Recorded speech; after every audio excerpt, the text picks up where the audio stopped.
I think they thought that I left, to be honest with you. I've just been sitting down by the dollar rack on the floor for a half hour, and I'd have done more if I had time.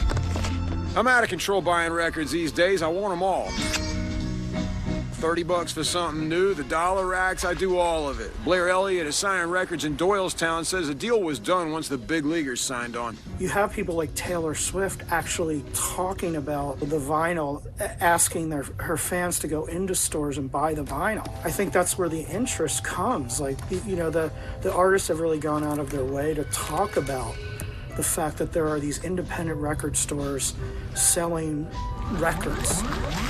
New record sales, vinyl went over $1 billion last year for the first time in nearly 40 years, according to the Recording Industry Association of America. I got the fever when I got 9 stereo speakers at a move out. Good stuff, but ancient. I wonder if that guarantee is still any good after, what, 50 years?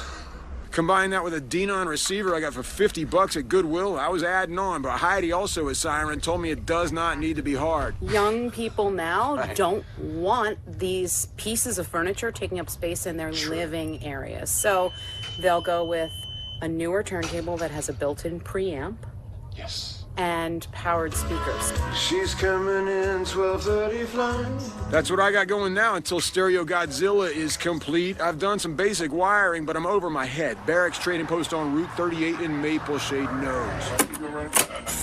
I'll probably give it to a friend, and if he can fix it for $50, we'll do it. If not, we'll throw it in the trash and take the good parts off of it. Owner Jay Primos always has the cover off of something, whether it's this reel-to-reel or one of 1,000 shiny monsters from Sansui, Marantz, or Onkyo, amplifier, speaker,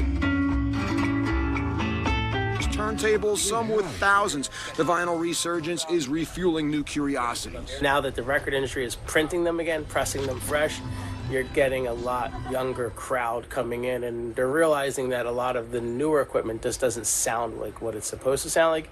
So they'll go and buy a new turntable, a new record, but they want to buy a 50-year-old amplifier to play it on with 50-year-old speakers so that it sounds like it's supposed to sound. And I found out if you come into some old speakers like mine, Tony Yeller says inspect them before you rock them. If you send some loud sound through them and they are dry rotted out, you can actually move the cone too much and damage the coil on the inside of the speaker.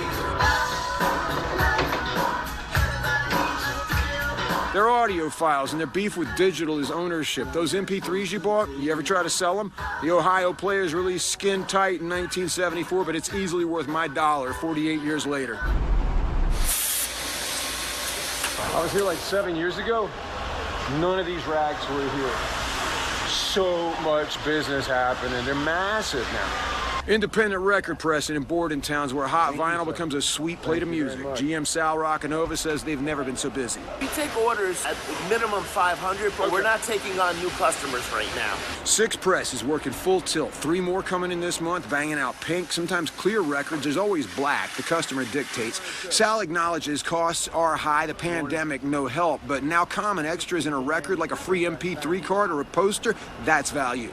Is that equivalent money? I'm not sure, but I don't think that records have gotten that much more expensive relative to inflation over the years, plus what you get inside the record. They wouldn't make that record like I bought it. They put a poster or stickers or a download card. It would have more value today than it did back then. The vinyl, the stereo, the rules remain the same. The good stuff's out there cheap. At Barracks Trading Post, they say, the more you know, the better you'll do.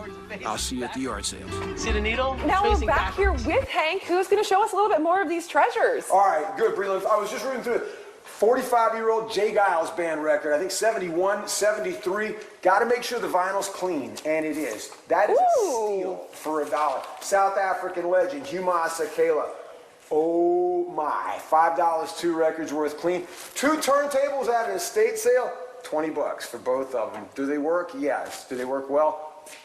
Who knows? We'll find out. But all of these things are worth probably way more than you paid for them. Well, I guess, but they were worth what I paid for them to me. And even if it doesn't work, I like the way it looks on the shelf, just because it's old and cool.